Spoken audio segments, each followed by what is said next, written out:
Warnings and encouragements. Meanwhile, when a crowd of many thousands had gathered, so that they were trampling on one another, Jesus began to speak first to his disciples, saying, "Be on your guard against the yeast of the Pharisees, which is hypocrisy. There is nothing concealed that will not be disclosed, or hidden that will not be made known. What you have said in the dark will be heard in the daylight, and what you have whispered in the ear in the inner rooms will be proclaimed from the roofs. I tell you, my friends, do not be afraid of those who kill the body and after that can do no more.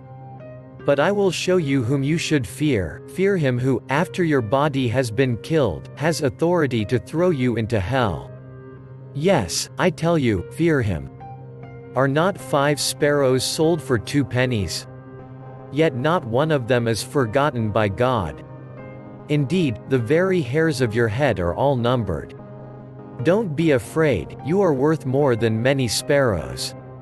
I tell you, whoever publicly acknowledges me before others, the Son of Man will also acknowledge before the angels of God.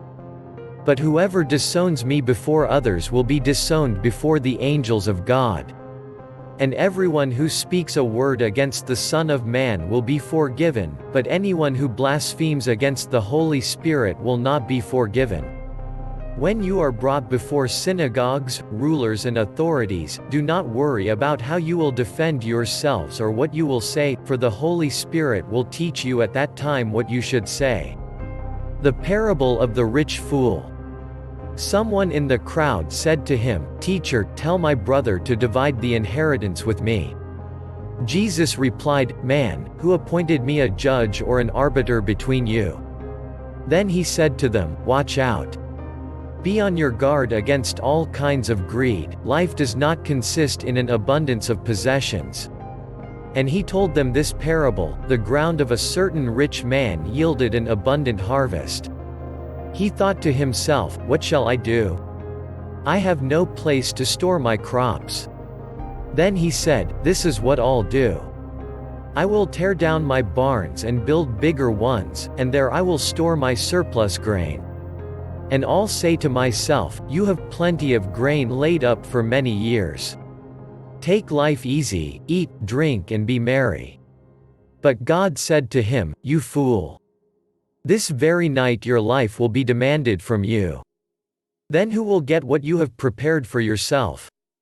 This is how it will be with whoever stores up things for themselves but is not rich toward God. Do not worry." Then Jesus said to his disciples, "Therefore I tell you, do not worry about your life, what you will eat, or about your body, what you will wear. For life is more than food, and the body more than clothes. Consider the ravens, they do not sow or reap, they have no storeroom or barn, yet God feeds them. And how much more valuable you are than birds. Who of you by worrying can add a single hour to your life? Since you cannot do this very little thing, why do you worry about the rest? Consider how the wild flowers grow. They do not labor or spin.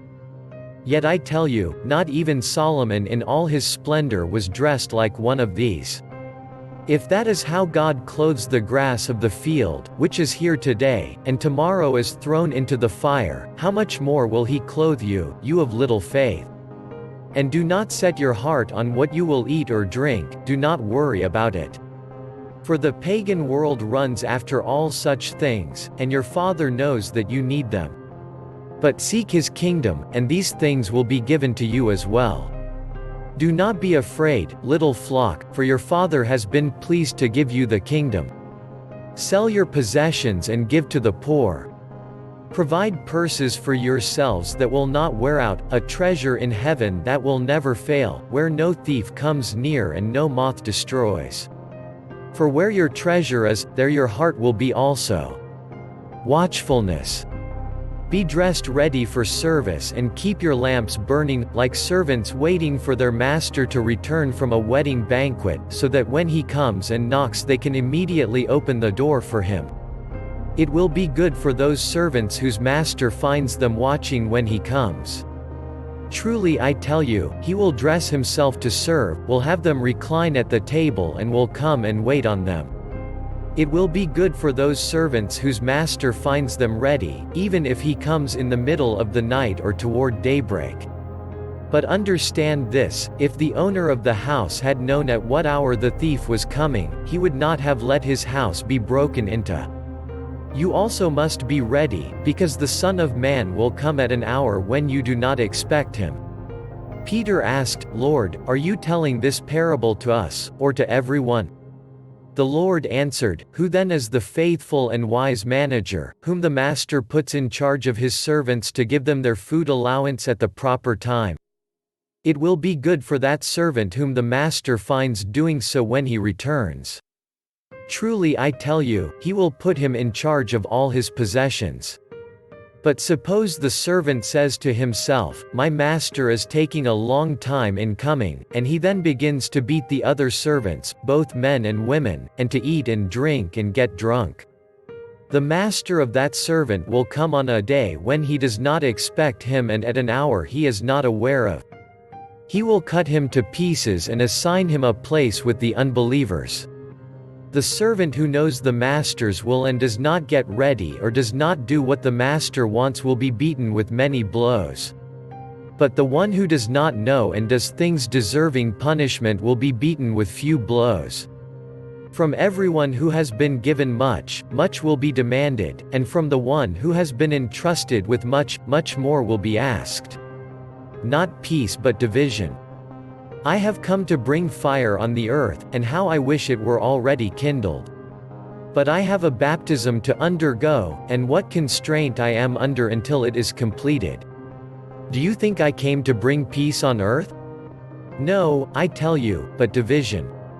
From now on there will be 5 in one family divided against each other, 3 against 2 and 2 against 3. They will be divided, father against son and son against father, mother against daughter and daughter against mother, mother-in-law against daughter-in-law and daughter-in-law against mother-in-law. Interpreting the times. He said to the crowd, When you see a cloud rising in the west, immediately you say, It's going to rain, and it does. And when the south wind blows, you say, It's going to be hot, and it is. Hypocrites! You know how to interpret the appearance of the earth and the sky.